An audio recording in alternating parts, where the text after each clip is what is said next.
now it is the time to begin the open forum. But I am afraid that we cannot go on as per the schedule to have 30 minutes for the open forum. We shall try to conclude as soon as possible because only 10 more minutes are left for concluding the 2-hour session.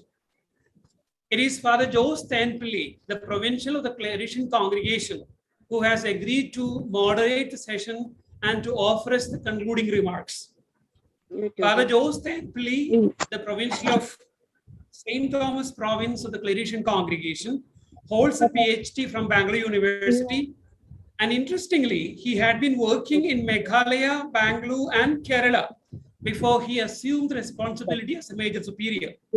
And I'm sure that his rich experience from different parts of India and his interaction with members of various Uyghur churches certainly will give us a lot of input to ensure that we are on the right track. May I now request Father Jose Thenpillil, the Provincial, to take over the open session. Father Jose, please. Dear Father Saju Chakalikal, the President of SMRC, respected generals, provincials, and other major superiors, and all the consecrated people who attend this meeting. We had very good presentations by Father Francis Tonipara. He has presented the role of the consecrated communities, taking into consideration the multiple jurisdiction and pastoral and missionary endeavors of the Syro-Malabar Church that give a very good impetus for all of us to know the background of the church in India and how the Syro-Malabar consecrated people contributed to the growth of the church. Then Sister Maria Theresa has presented the provisions in the canon law with regard to all the provisions that we, the consecrated people, have to bear in mind in our apostolate and mission in the church. Then the sharing by Father John Kandatikara, Brother Varghese Manjali, and Mother Grace Therese.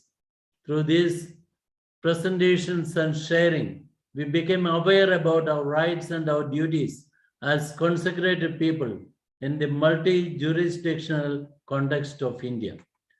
Now is the time of clarifications and chance to present our opinions. Please come forward with your questions. After this 2 minutes, I'll just give my final remarks. So open forum, any questions to the dignitaries who presented and shared their views on multiple jurisdiction, please. Maybe before we take up the questions, Father Francis, if you are there, would you like to respond to any of the concerns raised by 3 superior generals who just shared with us some of their concerns? Father Francis Tonipara. Okay, Saju, thank you very much. I may have to leave by 6:30 because I have a felicitation program there. I should felicitate two jubilarians, 6:30. Okay. If you just wish to respond to any of the suggestions. No. All the 3 people, they have, from their life experience, they shared, and also especially CMC General, they have the vast mission all over India. What all things they shared, that is correct. My suggestion is, as our Vincent General has mentioned, our Major Archbishop has told us to continue the status quo where we have already got established, because we have some commitments.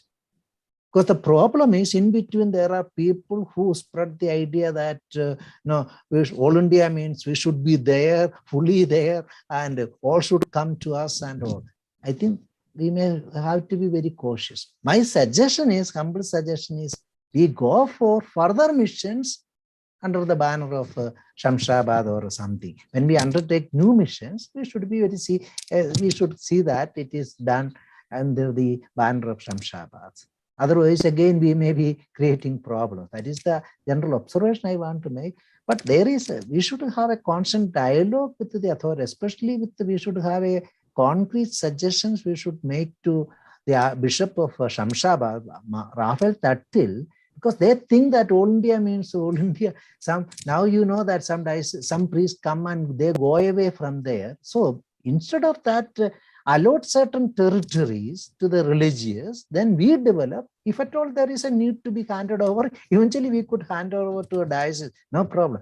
Then we get a boost. And also, you know that in Kerala, our religious communities are in the process of not growing in a big way, in the process of decline. This is the glorious time now. It's a chaotic time now to intervene. And within 10 years, we should make something visible. That is my humble request. Thank you. Thank you, Father Francis. Any other questions from any one of the participants, including those three superior generals who have just spoken to us? If you just want to raise any issue for clarification, especially to the first two speakers, Father Francis and Sister Maria Teresa, please feel free to raise your questions or ask clarifications. Hello, good evening, fathers, sisters, major superiors. I am Father Paulus Thenpillil, a Redemptorist priest. I have heard the presentations. It was well presented. All the presentations and sharings were good. One of the clarifications that I would like to present is there any written agreement in the CBCI with regard to the multiple jurisdiction or inter-jurisdiction in India?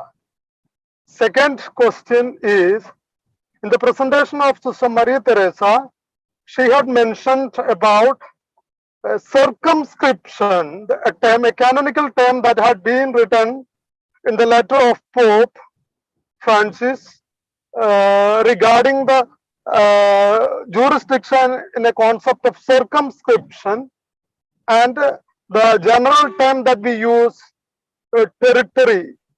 So could any of you enlighten a little more regarding those things? May I request Father Francis and Sister Maria Teresa to respond to the issues raised by Father Paulus? Better Sister Maria Teresa, she is a canonist.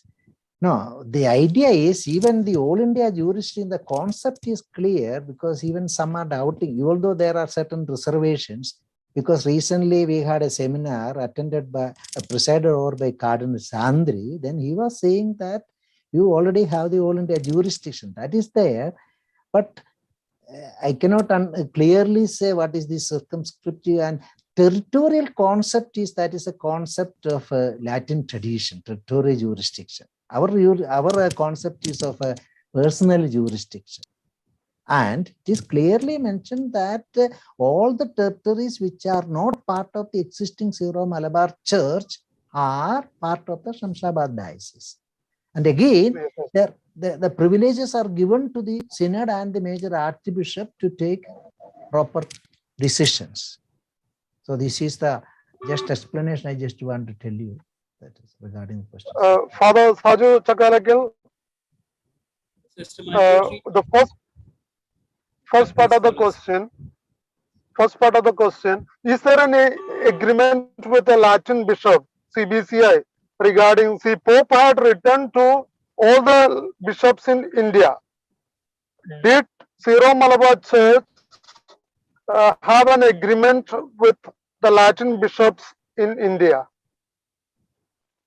No, Father Saju, I think as far as I know, there is no such agreement as it, because as somebody has mentioned, Latin church, I am not blaming them, they consider this as some kind of intrusion from the part of the Syro-Malabar Church. Although it is a privilege, it is the right of the Syro-Malabar Church, they consider this is some kind of intrusion from the part of the Syro-Malabar Church, where the church is already established, why another church is coming and all. That is the reality, but I seriously doubt whether we had any serious discussion in the CBCI regarding this All India jurisdiction. Although 5 years are practically gone, I don't think that even in our own synod, I seriously doubt how seriously they have taken this concept. A long awaited opening of a new chapter that is given to us, how seriously we have taken that. We have to be very serious about that. Sorry, I had to leave. Thank you very much. Sorry to discontinue. Sorry. Thank you, Father Francis. Thank you very much. Thank you. As Father Paulos raised the issue, I think Father Francis put it very clearly. As of now, at least as far as we could gather, there exists no specific agreement between the Bishop of the Syro-Malabar Church and the Bishop of the Latin Church, especially in the context of the CBCI. Brother Verghese had been proposing that we should involve more in dialogue. And I hope that this dialogue will be initiated at the level of the hierarchs, the local hierarchs, the bishops who are the members of the CBCI. If they could sit together, dialogue, and then chart out a course of action, it would be easier for us to move further forward in fulfilling the mission. But otherwise, we will certainly have difficulties as we are experiencing now. Thank you, Father Paulos. If there is anything else, we will take it up, or else forward to Father Jose once again. Okay, Father Jose, please. I will come to the concluding remarks. The consecrated people had contributed greatly for the evangelization and missionary work in India and spread of Christianity here in our land.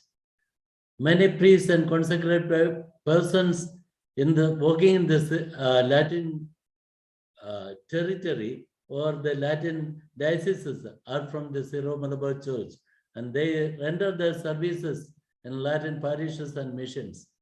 I also worked in Meghalaya Tura diocese for 6 years, and then also in Bangalore, as Father Saju was telling, another 6 years. But the thing is that there is an openness when we work together with them.